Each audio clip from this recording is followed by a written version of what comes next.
I do declare winter is officially over. We're gonna have an outdoor workout. It's 15 degrees Celsius, which is absolutely insane, but we will enjoy this and we will use it to our own advantage because we will be working on probably the most neglected bit of hip mobility. Now we're gonna have a lot of stretching as well. Let me just warn you before we start, all of these exercises will look pretty damn easy. You're gonna notice they're a little bit more exhausting than they look. If you're ready, let's go and have some fun. Starting position will be a seated, fully upright one. The good thing about that is we're already getting a nice little stretch in our posterior chain.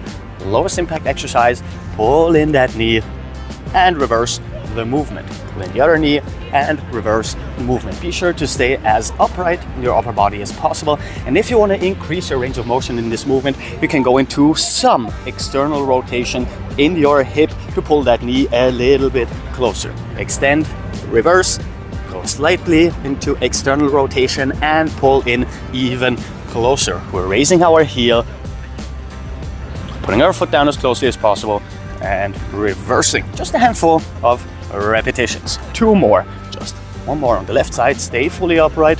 1 more on the right side, stay fully upright and reverse. Switching our starting position, we're gonna open up just a little bit. And if you are feeling any sort of cramping in your hip flexors, you can just lay back, relax for a handful of seconds before you get back into it. Extended leg raise, if possible, without leaning back and without your hands on the floor.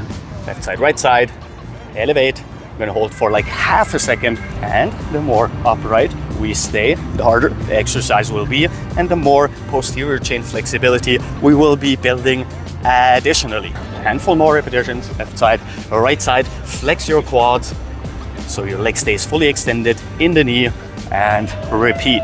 2 more times. 1 time to the left, 1 time to the right. Now we're gonna hold for 5, pulling our toes in. 4, 3, 2, you see, quad fully extended. And other side for 5, pull those toes in, extend your leg. 4, 3, 2, 1, let go. And pull those feet in. We're gonna go into this nice little butterfly, stretchy position just to release some tension for a handful of seconds. And now we're gonna open up even wider, leaning forward the slightest bit. Want to elevate our leg just the tiniest bit. You're gonna notice it's not as easy as it looks. Stay with your hands on the floor, reverse and repeat on the other side. Just a handful of times. There we go. Number 3 and the 4th and the 5th. You can work a little bit slower if you want to. You can speed it up if you feel like it. And we just have 3, 2, 1 and 3, 2, 1, and 1 more time for each side. 1 time on the right, 1 time on the left. Release, bring those feet together, back into our butterfly stretch, and let go of some of that tension, because with the next exercise, we're gonna add a little bit longer range of motion. Release, and add some external rotation in our hip joint. Elevate first, move out. Reverse the entire movement with your knee fully extended and repeat on the other side. Elevate first, pull your toes in for a nice little stretch in your posterior chain. Outwards, elevate, reverse. Just a handful of repetitions. As always, in a controlled fashion, stay fully upright in your upper body and be sure not to cramp up too much. You can take a break at any moment. Just pause the video and return once you are fully prepared to move on to the next exercise. 2 more times. 1 time to the left, elevate, external rotation, reverse. 1 more time, elevate, external rotation, reverse. And this time we're gonna elevate, externally rotate, hold, lengthening our ankle into ankle extension for 3, 2, 1, reverse, elevate, outwards, extended ankle for 3, 2, 1, and reverse. Stretchy in the butterfly position. Just a handful of seconds. It's totally amazing in my knees because my right knee is still not back to 100%, but we'll get there. I'm pretty sure we'll get there. Now, moving on to our next exercise, we're gonna extend, we're gonna open up, we're gonna stay fully upright in our upper body, a neutral spinal position or even spinal extension if you can. hinge forward by flexing our quads, flexing our hip flexors, and reversing. It's going to be a very short range of motion. We want to actively flex our anterior chain in our legs, at the very least to the knees. If you can, flex your tibialis as well to pull your toes in for even more stretch in your posterior chain. That will be absolutely amazing. If you do not have the control over these muscles yet, don't worry about it. We're going to get there. Extend your back, fall forward, and reverse. We're actively flexing those muscles to pull us down. We are not using gravity. Just be sure to go through an active movement.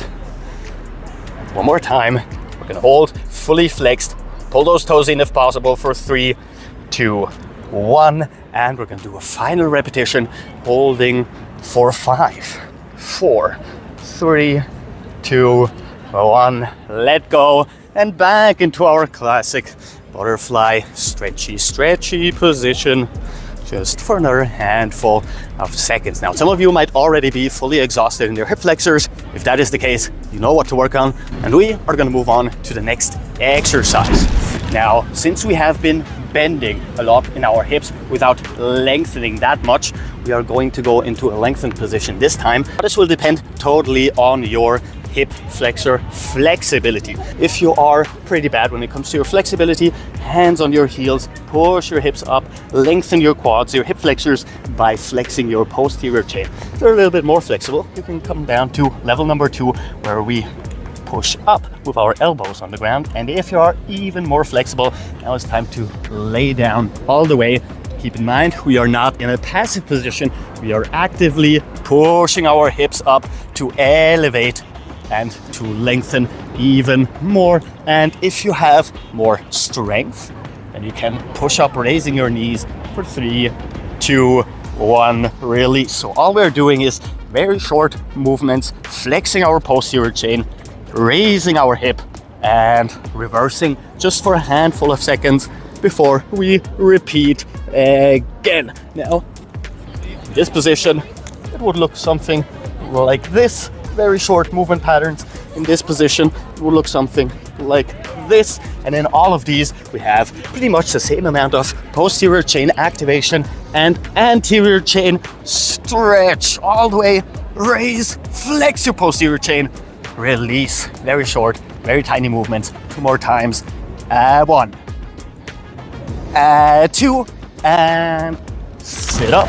Now, final change in our starting positions will be a deep squat or a resting squat, because we're going to go into internal hip rotations. Right knee in front of the left foot all the way down. Now we have a lot of ankle flexion, which over time will help us get into that flattened position with our feet. Stay fully upright in your upper body and try and work with your adductors and your hip flexors in an active manner instead of being just too relaxed. One more time to the left, one more time to the right. Now we can add some external unilateral rotation by pushing that knee outward, our hip forward, reverse, rolling over our toes, getting a nice little stretch in our foot musculature, and repeating on the other side. Just a handful of repetitions for external rotation as well, because then we're going to combine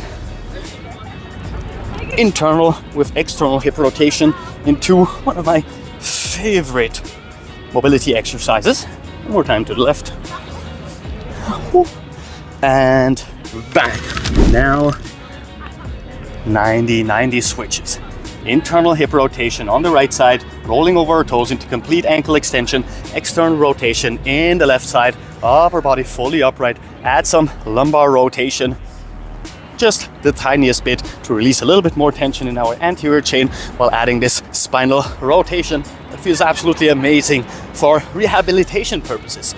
Reverse using your own strength. Controlled movements. Internal rotation left, external rotation right, lumbar, spinal rotation, and reverse in a controlled manner. Now, of course, you can work with your hands on the ground if it is necessary.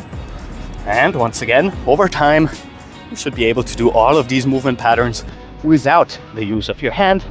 And by then, you're going to be fully capable when it comes to hip mobility. All the way to the left, 90-90 switch, add spinal rotation. All the way to the right, 90-90 switch, lumbar rotation, And one more time, each side. Once to the left, once to the right. There you go. And reverse. We've basically made it to our last exercise. Double external hip rotation. Both knees down on the ground. Push your hips forward. Extend your anterior chain. Flex your posterior chain. And lean back just a little bit. Reverse. Now we're going to once again use our strength in our hip flexors to pull those knees in to a deep squat starting position and repeat double external rotations with massive activation in our posterior chain. Pull in, forward, pull in, forward. We've got 3 more repetitions explosively. And 1, pull in, and 2, pull in, and final, and 4 in. There you have it. If we've done everything correctly, you should feel a nice little burn, a nice pump in your hip flexors and your quads. Maybe you cramped up once or twice. No problem. Over time, you're gonna get better and you're gonna notice all the benefits you're getting from working on your hip flexor strength while stretching them as well. With that said, once again, sadly, that's all the time I've left for you today. If you liked the video, like the video and subscribe. And please, guys, check out other videos on this channel. Captain Cairo. Peace out.